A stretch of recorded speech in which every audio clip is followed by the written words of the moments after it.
Hello, हाय। आप सबको इस यूट्यूब चैनल पर बहुत बहुत स्वागत है।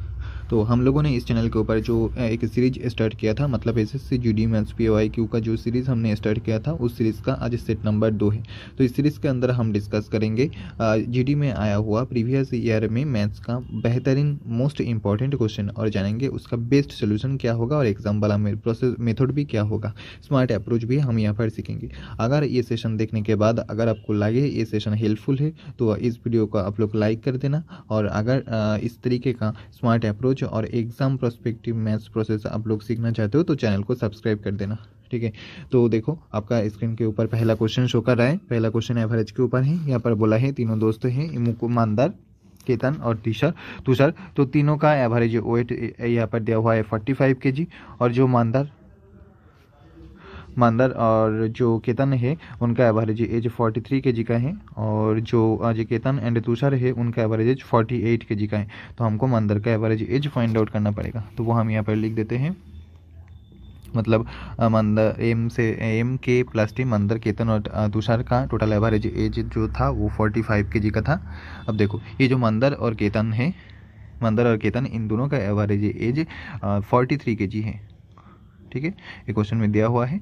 और ये जो लास्ट का 2% मतलब केतन और तुषार जो था उनका एवरेज एज 48 kg है, ठीक है। तो अब क्या करेंगे, देखो ये जो मंदर और केतन है इन्होंने 43 kg एवरेज वेट है, जो कि ओरिजिनल एवरेज वेट मतलब तीनों का एवरेज वेट से 2 कम है। तो दोनों ने 2 कम ले आया, तो मतलब कितना कम ले आएगा 2 × 2 मतलब -4 कम ले आया किससे, ओरिजिनल एवरेज वेट से। अब जो लास्ट केतन और तुषार कितना ज़्यादा ले आया है, ये दोनों 3 ज़्यादा ले आया था, तो दोनों ने मिलकर 6 ज़्यादा ले आएगा। तो +6 और -4 मिलके हो जाता है +2। मतलब जो केतन का एवरेज एज होगा वो 45 से भी 2 ज़्यादा होगा। ये जो +2 आया है वो केतन की वजह से ही आया है। तो केतन का एवरेज एज जो हो जाता है ओरिजिनल एवरेज एज मतलब 45 + 2 47 is the age of Ketan and this is the correct answer of this question.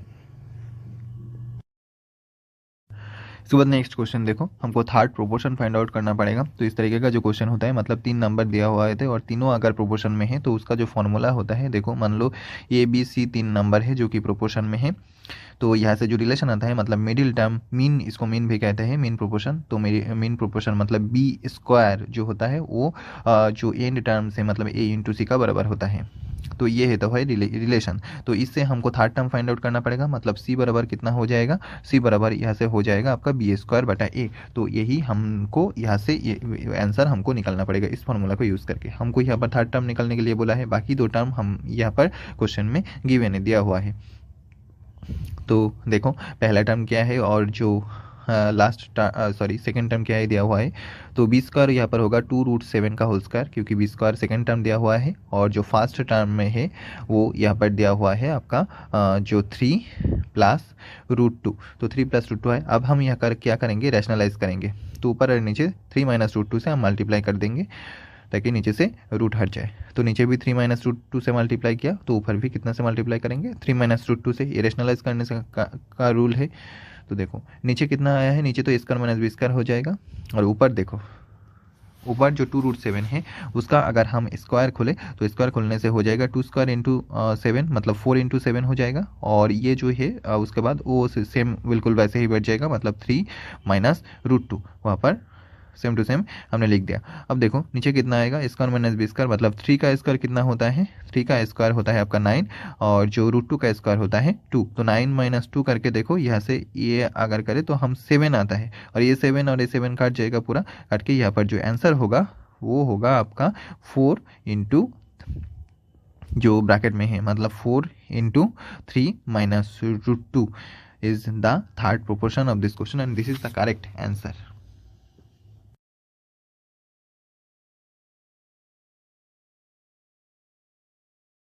इसके बाद नेक्स्ट क्वेश्चन देखो, नेक्स्ट क्वेश्चन में बोला है सचिन ने 152 चेयर बेचता है और वो चेयर बेचने से उनका जो प्रॉफिट होता है, गेन होता है, वो 52 चेयर का सेलिंग प्राइस का बराबर गेन होता है। तो हमको यहाँ से प्रॉफिट परसेंटेज फाइंड आउट करना पड़ेगा। तो देखो हम पहले क्या कर लेंगे, पहले एसपी को मान लेंगे। एसपी मान लेते हैं 1 रुपये, हर एक चेयर का जो एसपी है वो हम मान लेते हैं 1 रुपया। तो यहाँ से 152 चेयर का भी एसपी निकल आएगा। तो जो 152 चेयर है उसका जो एसपी होगा वो हो जाएगा आपका 152 रुपया। इस पैसे से उन्होंने बेचा है सारे चेयर को, 152 चेयर को। तो अब जो प्रॉफिट आया है उनको 52 चेयर के बराबर प्रॉफिट आया है, 52 चेयर के एसपी के बराबर प्रॉफिट आया है। तो यहाँ से 52 चेयर का एसपी कितना होगा, हो जाएगा 52 रुपये। एसपी बराबर हो जाएगा 52 रुपये, और जो 52 रुपये प्रॉफिट चेयर का सेलिंग प्राइस है, यही उसका प्रॉफिट है। मतलब जो 152 चेयर का कॉस्ट प्राइस कितना हो जाएगा, कॉस्ट प्राइस हो जाएगा एसपी से अगर हम प्रॉफिट को हटा दें तो यहाँ से हो जाएगा आपको 100 रुपये। 100 रुपये कॉस्ट प्राइस आया है आपका 152 चेयर का। तो यहाँ से प्रॉफिट परसेंटेज कितना होगा, 52%, क्योंकि 100 रुपये कॉस्ट प्राइस है, उनमें 52 चेयर का प्रॉफिट आया है। This is the correct answer. इसके बाद नेक्स्ट क्वेश्चन देखो। नेक्स्ट क्वेश्चन में बोला है एक यूनिवर्सिटी में 500 फैमिली मेंबर था, उनमें मेल और फीमेल, पुरुष और महिला दोनों था। तो उनमें से जो फीमेल्स था तो उनका जो एवरेज फीमेल्स था वो 60% फीमेल्स है। तो फीमेल्स का जो एवरेज हाइट है वो 162 सेंटीमीटर है, और जो मेल्स का एवरेज हाइट है 168 सेंटीमीटर है। तो हमको यहाँ से फाइंड आउट करना पड़ेगा उन दोनों का, मेल और फीमेल मीन के उन फैमिली का टोटल एवरेज हाइट कितना होगा, वो हमको फाइंड आउट करना पड़ेगा। तो यहाँ से हम देखो ये जो 500 डेटा दिया हुआ है ये यूजलेस है, इसको हम यूज़ नहीं करेंगे। हम कि पहले क्या करेंगे, मेल और फीमेल का जो नंबर का रेशियो हम निकल लेंगे। तो देखो फीमेल था 60%, तो मेल कितना होगा, ऑब्वियसली 40% हो जाएगा। तो यहाँ से मेल और फीमेल का जो रेशियो आता है वो होता है आपका 2:3 मेल और फीमेल का रेशियो। ठीक है। तो अब देखो, अब जो मेल्स था उनका जो एवरेज हाइट है वो क्वेश्चन में दिया हुआ है 168 सेंटीमीटर, और जो फीमेल्स था उनका एवरेज हाइट क्वेश्चन में दिया हुआ है वो 162 सेंटीमीटर है। तो देखो ये जो एवरेज हाइट होगा मतलब मेल और फीमेल का, वो इन दोनों का बीच में ही होगा। तो उन दोनों का बीच में कितना है, मतलब 164 हम मान लेते हैं जो एवरेज हाइट है जो इन दोनों का बीच में है। तो 168 से 164 कितना ज़्यादा है, 4 ज़्यादा है। तो पुरुष कितना था, 2।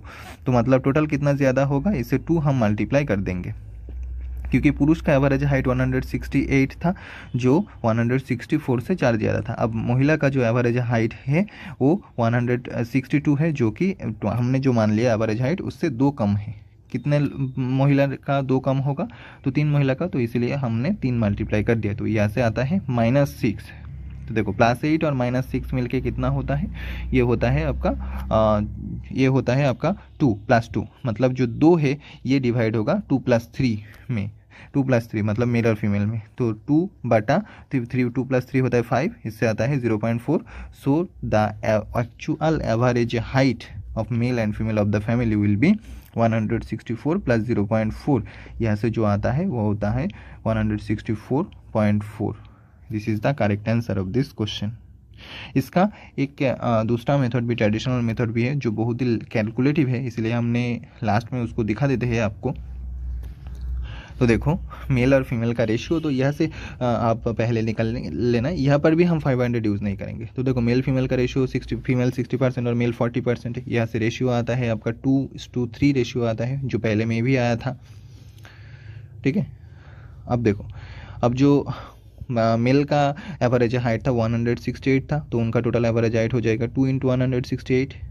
इनसे हम ऐड कर देंगे फीमेल का एवरेज हाइट, 3 × 168, मतलब फीमेल का टोटल हाइट आ गया है। तो इनको हम डिवाइड कर देंगे 3 + 2 से, 3 + 2, क्योंकि टोटल फैमिली मेंबर 3 + 2 है 5। तो ये बहुत ही लेंदी क्वेश्चन है, बहुत ही लेंदी कैलकुलेटिव है। इस कैलकुलेशन को हम तो नहीं करेंगे, आप लोग कर लेना। इसके बाद नेक्स्ट क्वेश्चन देखो, साधारण ब्याज पे ऊपर ये क्वेश्चन है। क्वेश्चन में बोला है किसी साम के ऊपर जो साधारण ब्याज है वो 824 रुपया है, और जो टाइम यहाँ पर दिया हुआ है 4 साल का, और रेट ऑफ इंटरेस्ट दिया हुआ है आपका 8% है। तो हमको यहाँ से फाइंड आउट करना पड़ेगा जो प्रिंसिपल अमाउंट कितना है, मतलब जो मूलधन कितना है वो हमको यहाँ से फाइंड आउट करना पड़ेगा। तो देखो मान लो 100 रुपया है, 100 रुपये में 4 साल में 8% रेट ऑफ इंटरेस्ट में कितना इंटरेस्ट देगा, 4 × 8 मतलब 32 होगा आपका सिंपल इंटरेस्ट। तो लेकिन क्वेश्चन में जो वैल्यू दिया हुआ है वो 32 का वैल्यू दिया हुआ है 824 मतलब 32 का वैल्यू 824 है। आप ये इसको जो फार्मूला है उससे भी आप कर सकते हो। तो देखो जो आपका प्रिंसिपल होगा वो कितना होगा, देखो 824/32, ये 32 का वैल्यू था, इंटू होगा जो हमने प्रिंसिपल बना था 100, तो हम मल्टीप्लाई कर देंगे। तो इसको अगर हम कैलकुलेट करें तो आंसर आ जाएगा। आप इसको जो पी बराबर जो होता है ITR/100 उससे भी आप कर सकते हो, आई के मान यहाँ से भी निकल सकते हैं। तो देखो इसको जो कैलकुलेशन करने से जो 25 × 103 होगा, मतलब 2575 25 तो 2575 is the correct answer of this question. इसके बाद नेक्स्ट क्वेश्चन देखो। नेक्स्ट क्वेश्चन में बोला है मनोज है, मनोज शहर ए से शहर बी की तरफ जाता है, लेकिन वो उनका जो नॉर्मल स्पीड है उसका 1/5 स्पीड से ज़्यादा है। इसके लिए शहर बी पर वो 36 मिनट लेट पहुंचता है। तो यहाँ पर पूछा है अगर मनोज उनका नॉर्मल स्पीड से जाए तो शहर ए से शहर बी तक जाने के लिए उनको कितना टाइम लगेगा। तो ये देखो ये होगा आपका टाइम स्पीड का एंड डिस्टेंस के क्वेश्चन, उस पर हम यूज़ करेंगे रेशियो वाला मेथड। तो पहले तो समझ लो स्पीड बराबर कितना होता है। स्पीड बराबर होता है आपका डिस्टेंस बटा टाइम। तो यहाँ से जो डिस्टेंस बटा टाइम होता है, डिस्टेंस को अगर हम कांस्टेंट कर ले तो स्पीड प्रोपोर्शनल होता है 1/t, मतलब स्पीड का रेशियो जो होगा वो उसका उल्टा होगा टाइम का रेशियो। तो ये कॉन्सेप्ट हम यहाँ पर यूज़ करेंगे। ये बहुत ही इंपॉर्टेंट क्वेश्चन है time and speed and distance का। तो देखो जो स्पीड था उसका रेशियो कितना होगा, मतलब ओरिजिनल जो स्पीड और जो नया स्पीड उसका रेशियो, ओरिजिनल स्पीड और देखो न्यू स्पीड मतलब नया स्पीड। तो देखो स्पीड हम ये एस यहाँ पर लिख देते हैं जिसका रेशियो हम निकालेंगे। तो देखो स्पीड का रेशियो 1/5 था, मतलब 5 अगर ओरिजिनल स्पीड था तो उससे कम होगा एक नया स्पीड होगा। तो टाइम का रेशियो कितना होगा, इसका उल्टा यहाँ पर हमने लिखा दिया है एस प्रोपोर्शनल टू 1/t, तो 1:5 हो जाएगा, ये आएगा टाइम का रेशियो। तो कितना टाइम कम लगा है, पहले अगर एक टाइम लगे तो अब 5 मिनट टाइम लगता है, तो मतलब 4 ज़्यादा लगता है। 4 का वैल्यू क्वेश्चन में दिया हुआ है 36, तो 4 का वैल्यू अगर 36 है तो यहाँ से 1 का वैल्यू कितना होगा 9। तो ओरिजिनल जो टाइम है वो 9 मिनट लगेगा उनको वहाँ तक जाने के लिए, शहर बी तक जाने के लिए ऐसे। सो 9 is the correct answer of this question. इसके बाद नेक्स्ट क्वेश्चन देखो, ये सक्सेसिव के ऊपर है। जो बोला है एक ही किताब के ऊपर अंकित मूल्य था 1500 रुपये, तो उसके ऊपर जो दोनों तरीके का छूट दे सकते हैं। तो पहला जो छूट है वो दोनों क्रमागत 20% का छूट, और दूसरा छूट है क्रमागत 30% और 10% का छूट है। तो बोला है इनमें छूट देने से जो सेलिंग प्राइस का अंतर आएगा ये दोनों छूट देने से, तो वो कितना होगा। तो देखो पहले तो हम निकल लेते हैं सक्सेसिव डिस्काउंट। जो सक्सेसिव डिस्काउंट का फॉर्मूला होता है वो आप लोग सभी लोग जानते हो, x + y - xy बटा 100%। ये होता है सक्सेसिव का फॉर्मूला, इसके पहले लेक्चर में भी हमने डिस्कस किया था। तो देखो पहला जो डिस्काउंट था टू सक्सेसिव डिस्काउंट ऑफ 20%, मतलब 20 + 20 माइनस 20 × 20 होता है 400 बटा 100 माइनस मतलब 4 होगा, ठीक है 400 बटा 100। तो इससे सक्सेसिव डिस्काउंट कितना होगा, देखो 20 + 20 मिलके 40 होता है, और 40 - 4 करके आता है 36%, मतलब यहाँ से नेट डिस्काउंट जो आया है वो आया है आपका 36%। अब दूसरा जो डिस्काउंट है वो देखो 30 + 10 माइनस 30 × 10 मिलके होता है यहाँ पर 300 बटा 100। तो इससे जो नेट डिस्काउंट होगा वो कितना होगा, देखो 30 + 10 मिलके होगा 40, और 40 - 3 करके हो जाएगा 37%। मतलब देखो पहले वाला डिस्काउंट 36% और दूसरा है 37%, मतलब कितना परसेंट का अंतर आया है, 1% का अंतर आया है। तो जो अंकित मूल्य था उसके ऊपर ये 1% हम निकाल लेंगे, तो सेलिंग प्राइस का अंतर निकल आएगा विक्रय मूल्य का। तो 1% 1500 का 1% कितना होता है 15। सो 15 is the correct answer of this question. इसके बाद नेक्स्ट क्वेश्चन देखो, मीन प्रोपोर्शन हमको फाइंड आउट करना पड़ेगा 2.8 और 0.7 के बीच में मीन प्रोपोर्शन। तो इसके पहले भी हमने दिखा दिया था मीन प्रोपोर्शन कैसे निकलते हैं। तो जो फॉर्मूला होता है B² बराबर AC, मतलब मीन प्रोपोर्शन बराबर होता है MP। मीन प्रोपोर्शन बराबर होता है जो एंड टर्म होता है, मतलब first term and third term का मल्टीप्लिकेशन का स्क्वायर रूट हो जाएगा। तो देखो फर्स्ट टर्म 2.8 था और लास्ट टर्म था आपका वो 0.7, तो इसको मल्टीप्लाई करके स्क्वायर रूट ले लेंगे। तो इसको हम पहले तो पॉइंट डेसिमल हटा देते हैं, तो नीचे हर एक को 10 आ जाएगा। तो ऊपर में देखो ऊपर में हो जाएगा 4 × 7, तो 4 × 28 मतलब 4 × 7, तो स्क्वायर रूट लेने से हो जाएगा। देखो स्क्वायर रूट अगर हम ले ले तो यहाँ से आ जाएगा 2, और दोनों 7 का स्क्वायर रूट से हो जाएगा 7 बटा 10, तो ऐसे आता है 1.4। सो 1.4 is the mean proportion and this is the correct answer of this question. इसके बाद नेक्स्ट क्वेश्चन देखो। नेक्स्ट क्वेश्चन में बोला है शान के पास 1612 रुपया था, तो उन्होंने उन पैसे को उनके दोनों बेटा एक पीयूष और एक मनोज के बीच में डिवाइड कर दिया और उनको बोला है सालाना 8% चक्रवृद्धि ब्याज पर इन्वेस्ट करने के लिए। तो ये देखा गया है जो पीयूष और मनोज था उन्होंने क्रमागत 12 साल और 13 साल के बाद सेम अमाउंट उनको मिलता है। तो बोला है जो शान है उन्होंने कितना पैसा पीयूष को दिया था। तो देखो इस तरीके के क्वेश्चन में हम पहले रेट ऑफ जो इंटरेस्ट था उनसे हम फ्रैक्शन निकालेंगे और फ्रैक्शन से हम अमाउंट को किस रेशियो में डिवाइड किया उस रेशियो को हम फाइंड आउट करेंगे। तो देखो रेट ऑफ इंटरेस्ट था 8% का जो फ्रैक्शन वैल्यू है वो होता है आपका 2/25। तब जो अमाउंट है वो किस रेशियो में डिवाइड होगा, देखो अमाउंट है 20, अमाउंट जो होगा वो डिवाइड होगा 27/25। 27 आया है, 25 से 2 ऐड होके, तो इसका पावर होगा जो टाइम दिया हुआ था, टाइम का डिफरेंस मतलब 13 - 12 बराबर कितना आता है यहाँ पर 27/25। इस रेशियो में पैसे को डिवाइड होगा। अब देखो जिसके लिए पैसा शॉर्ट टर्म के लिए इन्वेस्ट होगा उसका ज़्यादा पैसा मिलेगा मतलब 27, और जिसके लिए पैसा लॉन्ग टर्म के लिए इन्वेस्ट होगा उसका कम पैसा मिलेगा मतलब मनोज। तो देखो पीयूष के लिए 12 साल के लिए इन्वेस्ट था इसलिए पीयूष को 27 मिला है, और जो मनोज था उनके 13 साल ज़्यादा टाइम इसलिए उसको कम पैसा मिला है। अब कम पैसा मतलब 25। अब जो 1612 है इनको हम डिवाइड कर देंगे 25 + 27 जो होता है 52, और यहाँ से हमको फाइंड आउट करना पड़ेगा पीयूष का। तो पीयूष का वैल्यू कितना था, पीयूष का पैसा 27 रेशियो, तो 27 रेशियो का वैल्यू हम फाइंड आउट करेंगे। तो यहाँ से अगर काट पीट करें 52 से अगर हम कटे तो पहले तो 52 से जाएगा आपका कितना बार जाएगा, 3 बार जाएगा। 52 से 3 बार जाएगा, 52 से 3 बार जाएगा। उसके बाद पड़ा रहेगा यहाँ पर 5 और 2 मतलब 1 बार जाएगा। तो 1 × 37 मिलके जो आंसर 1 × 27 मिलके जो आंसर आता है वो आता है 837। अब देखो ये तो आया डिटेल मेथड। अब हमको अगर ये लास्ट वाला कैलकुलेशन नहीं करना है, ऑप्शन के बेसिस पर जाना है, तो क्या होगा, देखो ये होगा एग्जाम मेथड, स्मार्ट अप्रोच। तो देखो आपको तो यहाँ से रेट ऑफ फ्रैक्शन से आपको यहाँ तक तो आना पड़ेगा, मतलब किसको कितना रेशियो मिलेगा वहाँ तक तो आपको आना पड़ेगा। तो पीयूष को कितना पैसा मिला था, देखो 27 रेशियो 20 जो कि है 9 × 3, 27 बराबर होता है 9 × 3, मतलब जो भी आंसर होगा वो 9 का डिविजिबल होगा 9 से। तो देखो पहला ऑप्शन 9 से डिविजिबल नहीं है, दूसरा ऑप्शन भी 9 से डिविजिबल नहीं है। देखो 9 से डिविजिबल का रूल होता है आपका सम ऑफ डिजिट अगर 9 से काटे। तो देखो लास्ट ऑप्शन भी 9 से डिविजिबल नहीं है और जो थर्ड ऑप्शन है वो 9 से डिविजिबल है। So option C is the correct answer of this question.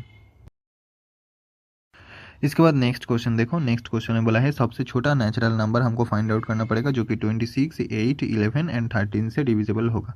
तो इस क्वेश्चन को हम ऑप्शन के बेसिस पर करेंगे। इस तरीके का क्वेश्चन में हम किसी भी एक टर्म को हम पकड़ लेंगे। तो देखो यहाँ पर जो टर्म दिया हुआ है उनमें से हम 8 को पकड़ ले। 8 मतलब कितना होता है 4 × 2, मतलब जो भी आंसर होगा वो 4 से तो डिविजिबल होगा, और 4 से डिविजिबल का रूल है अगर आखिरी का दो डिजिट 4 से डिविजिबल है। तो पहले क्वेश्चन में 0, 1 4 से नहीं डिविजिबल है। दूसरा क्वेश्चन में 8, 2 ये भी 8 से डिविजिबल नहीं है। तीसरा क्वेश्चन में 2, 6 जो वो भी 4 से डिविजिबल नहीं है, और जो डी है उसका लास्ट दो डिजिट 44 है जो कि 4 से डिविजिबल है। So D is the correct answer.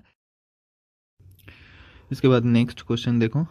Next question में बोला है एक काम है जो एक दिन में ख़त्म कर सकता है कौन, देखो 20 पुरुष या तो उस काम को एक दिन में ख़त्म कर सकता है, या तो फिर 30 महिला उस काम को ख़त्म कर सकता है, या तो फिर 50 बॉयज़ उस काम को एक दिन में ख़त्म कर सकता है। तो बोला है जो 2 पुरुष और जो 5 बालक हैं वो ऑल्टरनेट डेज में काम करते हैं, मतलब एक दिन 2 पुरुष आता है तो दूसरा दिन आता है 5 बालक, और जो 6 महिला था वो हर दिन काम आता है, मतलब पुरुष के भी साथ वो काम करता है और बालक के भी साथ भी वो काम कर सकता है। तो बोला है जो काम को कितना दिन में ख़त्म होगा अगर पुरुष काम को फास्ट स्टार्ट करे। तो देखो यहाँ पर हम लिख देते हैं जो मैन था वो था यहाँ पर 20, और जो वुमेन था वो 30 और बॉयज़ था 50। ठीक है, इन तीनों का हम एलसीएम ले लेंगे। तो जो एलसीएम होगा वो होगा टोटल वर्क, एक दिन में ख़त्म किया हुआ टोटल वर्क। तो 300 एलसीएम आता है तो 300 होगा टोटल वर्क।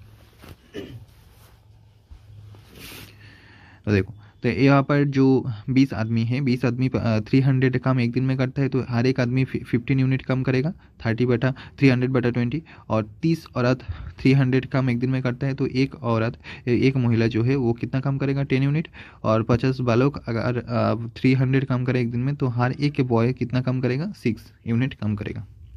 ये हमको हर एक का कम करने का एफिशिएंसी आ गया है, मतलब हर एक ने कितना कम कर सकते हैं वो हमने पा लिया। अब देखो, अब हम बनाएंगे क्या, तो पहले जो जोड़ है उसमें देखो 2 मैन आएगा, और सेकंड वाला में बोला है 2 मैन, या तो 2 मैन आएगा या तो आएगा 5 बालक। ठीक है, अब जो 6 महिला था वो 6 महिला हर एक के साथ आता है, मतलब 2 मैन के साथ भी 6 महिला आएगा, तो यहाँ पर 6 वुमेन हम लिख देते हैं, 6 वुमेन, और इसके साथ भी आएगा, और ये जो 5 बॉयज़ था, 5 बॉयज़ के साथ भी 6 वुमेन आएगा, क्योंकि 6 वुमेन रोज़ काम पर आता है। अब देखो, अब इनका हम काम निकाल लेते हैं, कितना कम करेगा, 2 मैन 2 मैन और 6 वुमेन मिलके कितना कम करेगा। देखो, हर एक मैन 15 यूनिट कम करेगा, तो 2 मैन 30 यूनिट कम करेगा, और 6 वुमेन 6 × 10 कितना कम करेगा, 60 यूनिट कम करेगा। यहाँ पर भी देखो 5 बॉयज़ कितना कम करेगा, 5 बॉयज़ 5 × 6 मिलके 30 यूनिट कम करेगा, और 6 वुमेन तो 6 × 10 मिलके 60 यूनिट कम करेगा। तो दोनों ने मिलकर कितना कम किया है, देखो ये पहला पेयर में 90 यूनिट कम हुआ है, और दूसरा जोड़ में भी 90 यूनिट कम हुआ है। तो 2 दिन में कितना कम पूरा हुआ है, 90 + 90 मिलके 180 यूनिट जो काम है वो 2 दिन में ख़त्म हुआ है। ठीक है, तो अब देखो हर एक दिन में 90 यूनिट कम होगा, तो मतलब पहले दिन में डे वन में कितना कम हुआ है, डे 1 में हुआ है आपका 90 यूनिट कम। अब डे 2 में कितना कम हुआ है, 90 यूनिट कम। सिमिलरली डे 3 में भी होगा 90 यूनिट कम। तो ये जो 3 दिन कम हुआ है, तो 3 दिन में कितना कम ख़त्म हुआ है, देखो 3 डेज़ में 3 × 9 मतलब 270 यूनिट काम यहाँ पर ख़त्म हो गया है। तो हम लोगों ने जो काम मान लिया था एलसीएम लेकर, वो 3 काम था आपका 300 यूनिट काम हम लोगों ने मान लिया था। तो उनमें से काम ख़त्म हो गया है 270 यूनिट। तो जो रिमेनिंग काम है वो होगा आपका 30 यूनिट काम। 300 से 278 माइनस करके 270, तब देखिए 30 यूनिट काम करेगा कितने दिन में, देखो तो 3 दिन काम हो गया है, तो अब 30 यूनिट काम करना पड़ेगा। तो 30/90 डेज में ख़त्म होगा, क्योंकि 90 यूनिट काम एक दिन में ख़त्म होता है, तो 30 यूनिट काम 30/90 डेज में ख़त्म होगा। तो टोटल काम कितना हो, टोटल दिन कितना लगेगा, 3/1/3 days will be the correct answer of this question.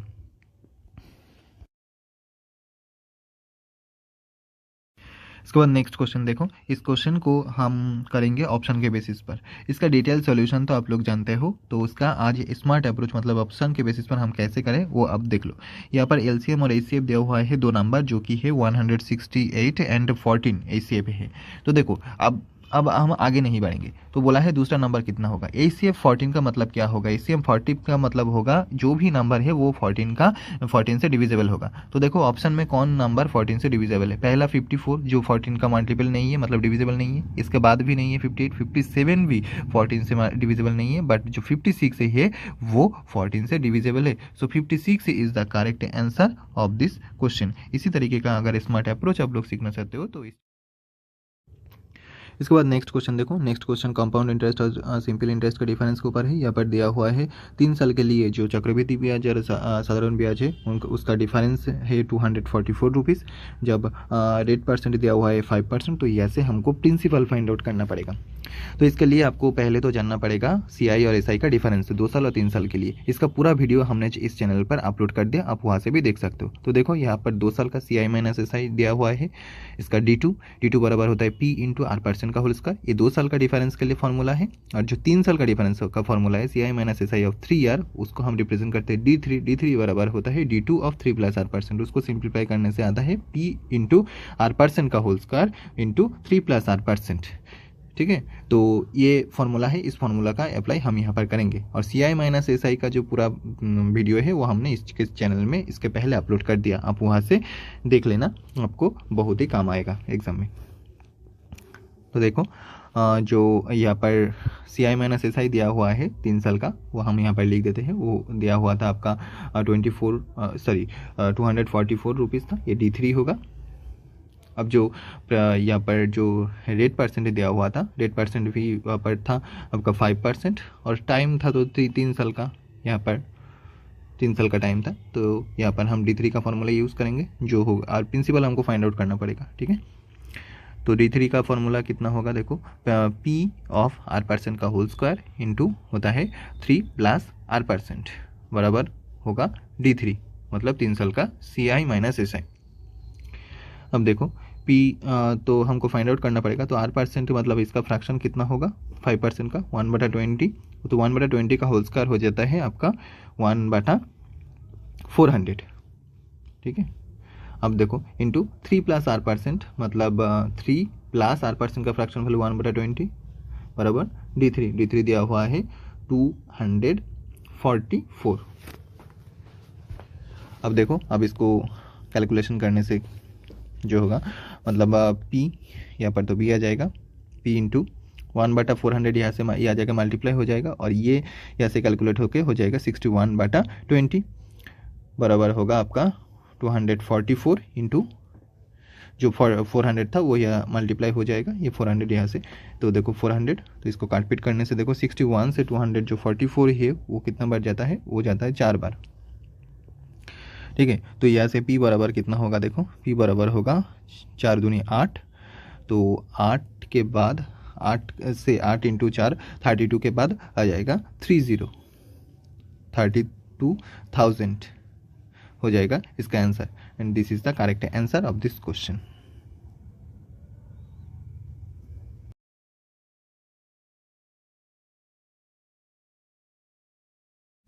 इसके बाद नेक्स्ट क्वेश्चन देखो, ये आज का सेशन का लास्ट क्वेश्चन है।